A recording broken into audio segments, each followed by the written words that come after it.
जय हिंद साथियों।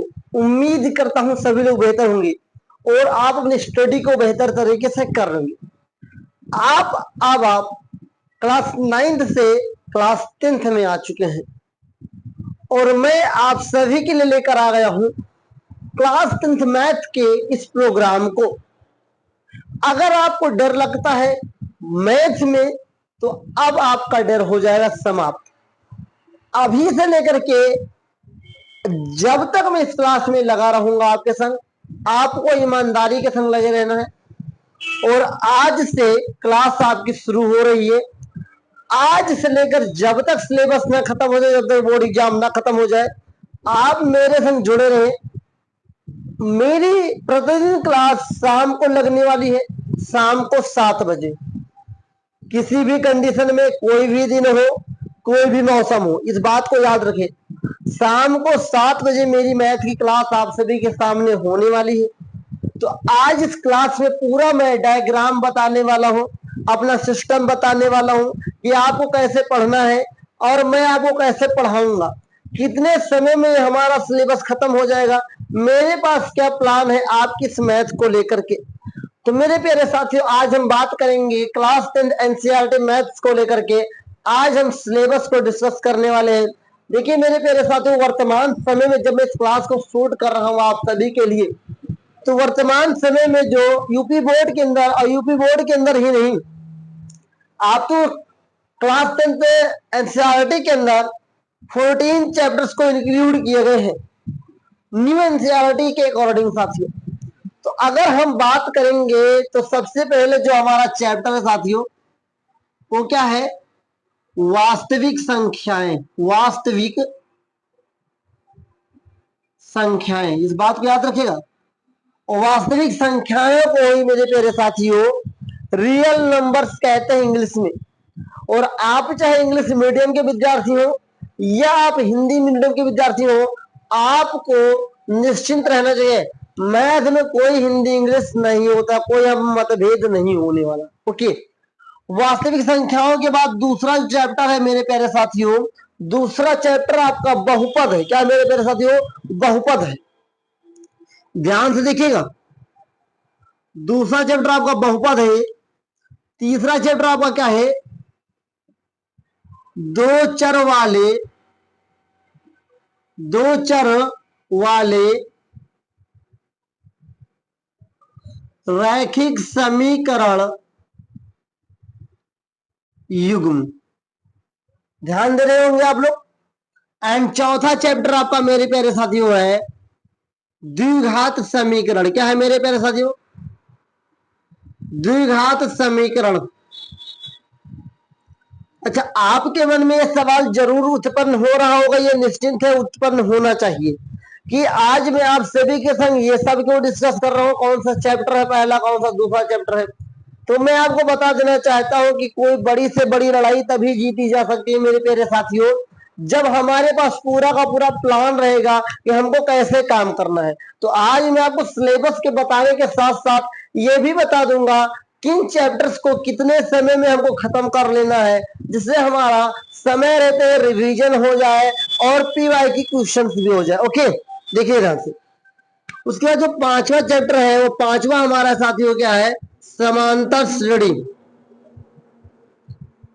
समांतर श्रेणी, ध्यान से देखिएगा। समांतर श्रेणी के बाद छठा चैप्टर साथियों वो त्रिभुज है। क्या है? त्रिभुज है। सातवां जो चैप्टर है मेरे प्यारे साथियों, सातवां चैप्टर आपका क्या है? ये आपको कुछ पता चला, कुछ समझ में आ रहा है? जो अभी तक हम लोग 6 चैप्टर्स की चर्चा कर चुके हैं, 6 चैप्टर से आप उन चैप्टर से पहले से परिचित भी होंगे, और आप नहीं परिचित होंगे तो कोई निश्चिंत नहीं है, आप डरिए नहीं। आपको आज ही पता चल जाएगा किस चैप्टर को हमें कितने समय में पढ़ना है, और साथियों इसके साथ साथ साथियों क्या पढ़ना है। ओके, सातवां चैप्टर है निर्देशांक ज्यामिति। मैं बात कर रहा हूं एनसीईआरटी मैथमेटिक्स, याद रखिएगा। सातवां चैप्टर आपका निर्देशांक ज्यामिति। ओके, एंड इसके बाद आठवां चैप्टर आपका है साथियों त्रिकोणमिति। क्या है? त्रिकोणमिति का परिचय, इंट्रोडक्शन ऑफ ट्राइगोनोमेट्री। 8 चैप्टर हो चुके हैं। 8 के बाद जो 9 चैप्टर पे आपका आता है त्रिकोणमिति के अनुप्रयोग, सम एप्लीकेशन से यूज ऑफ ट्राइगोनोमेट्री। ओके, त्रिकोणमिति ध्यान से देखिएगा, त्रिकोणमिति के कुछ अनुप्रयोग,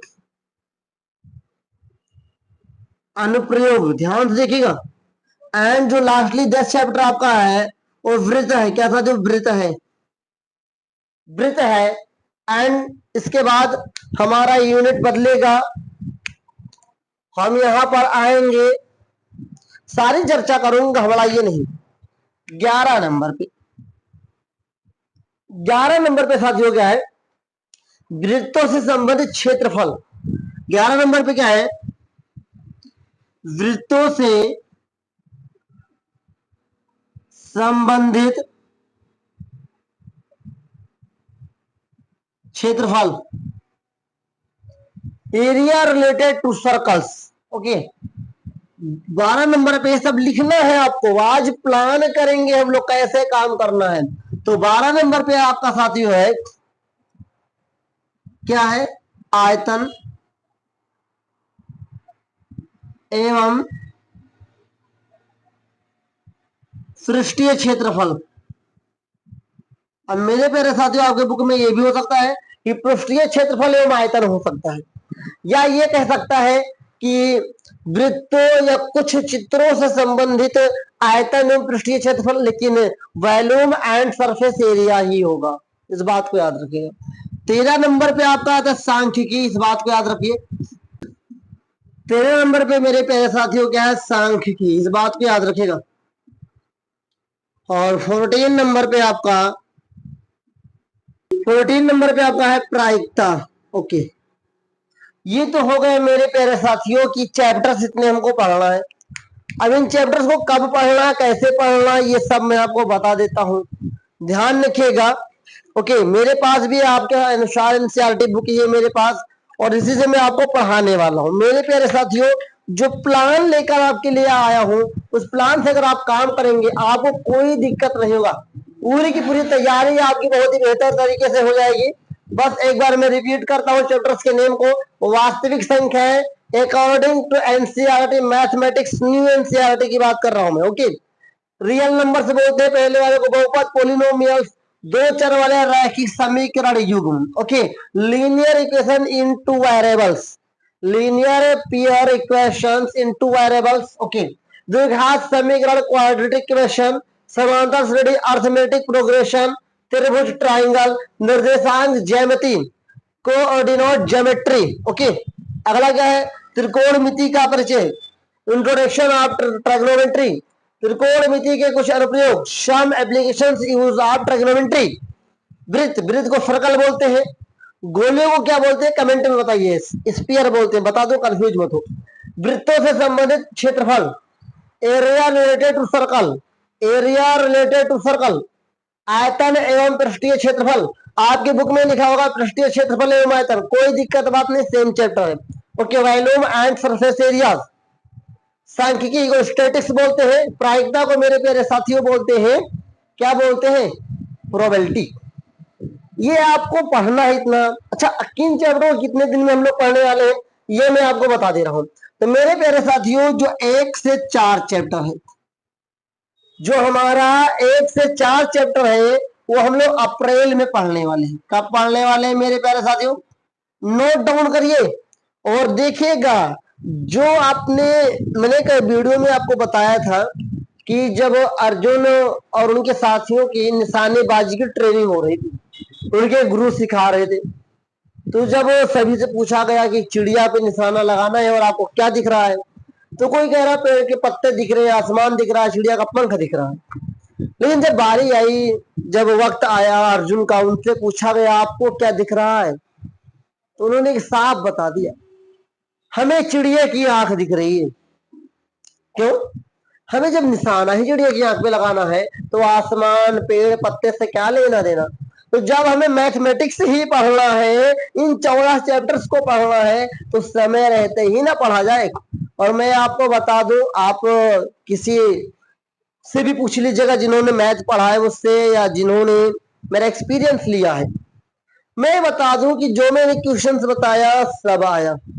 जो लोग मुझसे कहते थे कि एनसीईआरटी के बुक से सॉल्यूशन से नहीं आने वाला क्वेश्चन, मैं इसने ठोक के तब भी कहा था, आज भी कह रहा हूं कि यूपी बोर्ड के अंदर ये जहां पर भी एनसीईआरटी लागू की जाती है, वहां पर साथियों एनसीईआरटी के बुक से ही क्वेश्चंस आते हैं। 90% question same to same questions book के होते हैं और 10% क्वेश्चन कॉन्सेप्ट बेस होते हैं।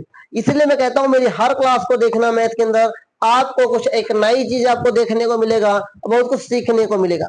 तो मैं आपको प्लान बता रहा हूं कि पहले से चौथे चैप्टर वास्तविक संख्या, बहुपद, दो चर वाले रैखिक समीकरण, युग्म, द्विघात समीकरण, इन सभी चैप्टर्स को हम लोग साथियों अप्रैल मंथ में खत्म कर लेंगे। अप्रैल मंथ में खत्म कर लेंगे। अप्रैल के बाद जो हमारा अगला प्लान है वो क्या है साथियों? वो अगला प्लान है मेरे प्यारे साथियों 5th और 6th, इसको हम मई महीने में आराम से खत्म करेंगे, आराम से मई महीने में खत्म करेंगे। क्योंकि चैप्टर 5 है अर्थमेटिक प्रोग्रेशन, मेरे प्यारे साथियों इस चैप्टर से 6 नंबर, 4 नंबर, 2 नंबर, 1 नंबर के भी क्वेश्चन आते हैं और थोड़े ज्यादा क्वेश्चन हैं इस चैप्टर में। त्रिभुज में भी साथियों चैप्टर्स में थोड़ा हमें एनालिसिस करना बहुत जरूरी है वहां पर, इसलिए वहां पर टाइम लेंगे। इन दो चैप्टर्स को मई में खत्म करेंगे। ओके, 7वां और 8वां चैप्टर ये आपको जून में समाप्त हो जाएगा। ओके, ये जून में समाप्त हो जाएगा। और अगर हम बात करें मेरे प्यारे साथियों 9th और 10th चैप्टर की, तो ये कहाँ खत्म होने वाला है? 1 जुलाई खत्म होने वाला है, जुलाई में। उम्मीद करता हूं समझ में आ रहा। देखिए अगर खत्म नहीं होगा तब बताना, आज मैं आपको बता के जा रहा हूं और देखना जैसी आपकी क्लास लगती जाएगी उसी टाइम पे ये खत्म होता जाएगा। ओके, 11th और 12th चैप्टर जो है ये आपका अगस्त माह में खत्म हो जाएगा। मेरे अनुसार मैं आपको ऑनलाइन पढ़ा दूंगा, सॉल्यूशन करवा दूंगा, एक एक क्वेश्चन का करवा दूंगा। पिछली बार भी करवाया था, इस बार भी करवा रहा हूं, आप लोग देख लीजिएगा। ये आपका अगस्त में खत्म हो जाएगा। ओके, इस बार जो 2024 बोर्ड एग्जाम 2024-2025 जो 2025 का बोर्ड एग्जाम हुआ है उसमें मैंने दिसंबर तक खत्म किया था, लेकिन दिसंबर तक खत्म करते करते उन सभी का रिवीजन भी मैंने कर लिया था। इस बार मैं जो सिलेबस खत्म करूंगा सितंबर के बाद, क्या सितंबर का है? सॉरी, सितंबर लिखना मैं भूल ही गया। अगस्त के बाद सितंबर के माह में ही खत्म हो जाएगा। और सितंबर माह में जब हमारा सिलेबस खत्म हो जाएगा तो हमारे पास क्या बचेगा? अक्टूबर, नवंबर, दिसंबर, पूरे जो हम लोग इधर कितने महीने, 1 2 3 4 2 6 महीने में जो हम लोग पढ़ाई पढ़ेंगे उसको 3 महीने में रिवीजन करेंगे। इस बात को गौर करिएगा। हम लोग क्या करेंगे, जो हम लोग यहाँ पर पढ़ेंगे 6 महीने में, वहां हम 3 महीने में रिवीजन करेंगे। और मेरे प्यारे साथियों जब रिवीजन हो जाएगा, दिसंबर भर में रिवीजन खत्म हो जाएगा, डाउट सॉल्व हो जाएगा, तो जनवरी में क्या करेंगे? जनवरी में हम लोग करने वाले पीवाईक्यू, प्रीवियस ईयर क्वेश्चन। और जनवरी में पीवाईक्यू करके फरवरी में तो बिंदास एग्जाम ही देना है आपको कि नहीं देना है, कमेंट में बता दो। तो अब इसके बाद सितंबर के बाद अक्टूबर, नवंबर, दिसंबर, आखिरकार ये 3 महीने में हम लोग क्या करने वाले? जितने भी मैथ के विद्यार्थी इस क्लास को जरूर शेयर करिएगा अपने दोस्त के साथ, इन सभी चैप्टर्स को साथियों इन 3 महीनों में रिवीजन होगा। क्या होगा? रिवीजन होगा, इस बात को याद रखिएगा। और जो आपका जनवरी मंथ है ओनली पीवाईक्यू लेकर के मैं चलने वाला हूं। ये मेरा प्लान है आप सभी के लिए, क्लास 10 विद्यार्थियों के लिए। जरूर देखिए इस क्लास को और उनको भी दिखाइए जो कि इस बार बोर्ड एग्जाम देने वाले हैं 2026 में। ये मेरा पूरा प्लान था किस चैप्टर को किस मंथ में मैं खत्म करूंगा, कितने चैप्टर हमको पढ़ना है और किस चैप्टर में क्या पढ़ना। तो जिस चैप्टर की बारी होगी आपको डिटेल से बता दिया जाएगा, पूरी क्लास आपको देखनी होगी। एक एक क्वेश्चन का सॉल्यूशन दूंगा, विथ प्रूफ दूंगा कि इस क्वेश्चन का इतना ही आंसर क्यों आएगा। ओके, मैं और सब्जेक्ट गारंटी नहीं लेता हूं, लेकिन मैथ साइंस को इतना प्रूव करके आपको मैं पढ़ा दूंगा कि अगर आपने ईमानदारी से पढ़ा तो मेरी बात मानिए, आपको फिर भटकने की जरूरत नहीं है। आप निश्चिंत हो जाएंगे और फिर आपको कहना क्या है कि गो बीएस से। मेरे प्यारे साथियों, अगर आप चैनल पे पहली बार है सब्सक्राइब कर लो और 2026 बोर्ड एग्जाम के लिए तैयार हो जाओ। और अभी से अगर हम लोग तैयारी बेस्ट कर लेंगे तो बहुत बेस्ट हो जाएगा। फिर किसी के बहकाए में मत आइएगा कि भाई साहब बोर्ड एग्जाम खत्म होने वाला है। बोर्ड एग्जाम खत्म नहीं होगा, इस बात को याद रखेगा। अगर वो साल में एक बार लेता तो साल में 2 बार ले सकता है, इस बात को भी याद रखेगा। एग्जाम्स जरूर लेंगे और एक चीज याद रखिए, एग्जाम्स जिस दिन खत्म हो जाएंगे आप पढ़ना ही छोड़ देंगे। एग्जाम्स के लिए पढ़िए वो अलग दिन, लेकिन नॉलेज के लिए भी पढ़िए। इसीलिए मैंने प्लान आपको दे दिया है। अप्रैल मंथ में 1, 2, 3, 4 चैप्टर को खत्म करेंगे, 5, 6 को हम मई में खत्म करेंगे, 7वें और 8वें चैप्टर को हम जून में खत्म करने वाले हैं। और साथियों 9th और 10th चैप्टर को हम लोग जुलाई में खत्म करने वाले हैं और 11, 12 चैप्टर को अगस्त में खत्म करेंगे। 13, 14 चैप्टर को सितंबर में खत्म करेंगे। अक्टूबर, नवंबर, दिसंबर आपका रिवीजन चलेगा और जनवरी में ओनली PYQ चलेगा। ये हमारा था 10 महीने का प्लान। अगर आप हमारे संग अगले 10 महीने, 12 महीने, जितना भी 11 महीने का गैप है बोर्ड एग्जाम को, अगर तब तक आप कंटिन्यू शाम को 7 बजे हमारी क्लास आएगी, उसको देखेंगे, समझेंगे, क्वेश्चंस करेंगे, जो डाउट होगा उसे पूछेंगे, तो मैं निश्चिंत कह सकता हूं कि आपका 90+ स्कोर मैथ के अंदर आने वाला है। आज ही मैं अनाउंसमेंट कर रहा हूं। कब कर पाऊंगा इसको? आप कब कर पाएंगे? जब आप कंटिन्यू बिना रुके, बिना थके लगातार काम करेंगे और ईमानदारी से काम करेंगे। क्लास को देखने के बाद क्वेश्चंस को रिवीजन करेंगे। तो आज आपके पर्चे पे ये 4 सभी चैप्टर्स के नेम लिखे होने चाहिए। और यहाँ पे एक चीज और याद रखेगा, सबसे पहले अपनी कॉपी पे लिखेगा टारगेट, ध्यान दीजिएगा, टारगेट 90+। सोचो तो बड़ा, मिले जो या मिले वो अलग बात है, लेकिन हम कोशिश ना करें ये गलत बात है। ठीक है, सफलता मिले या न मिले तो अलग बात है, बट हम कोशिश ना करें तो गलत बात है। तो आपको करना क्या है, मेरे पे टारगेट 90+ लिख करके मैथ के अंदर, और इन सभी चैप्टर्स का नाम लिखना है, मंथ लिखना है, किस मंथ में हम किस चैप्टर को खत्म करना है। क्योंकि जीतता वही है साथियों जिसके पास प्लान होता है। बिना प्लान की दुनिया नहीं चल रही है। प्लान है तभी तो आपके घर पे सुबह खाना बनता है, शाम को खाना बनता है। प्लान है तभी सूर्य निकल रहा है। बिना प्लान का कुछ संभव नहीं है। ओके, तो I believe you can do it, तुम कर सकते हो। ओके, तो चलते हैं, मिलेंगे इस चैप्टर की क्लास में। ये तो हो गया, बाकी एक क्लास अब और आपको लेकर के आऊंगा। ये प्लान की क्लास थी। एक बार मैं आपको मैथ का डर खत्म करने के लिए लेकर आने वाला हूँ और दिखाने वाला हूँ ये क्लास 9 से कितना सरल क्लास 10th का मैथ। क्लास 9 से सरल है क्लास 10th, चाहे वो मैथ हो या साइंस। डर खत्म कर लो, क्योंकि बीएससी पे अगर विश्वास करते हो तो डर खत्म कर लो। ओके, तो मिलेंगे नेक्स्ट क्लास में, और तब तक के लिए आप तैयार हो जाइए। जय हिंद, वंदे मातरम साथियों।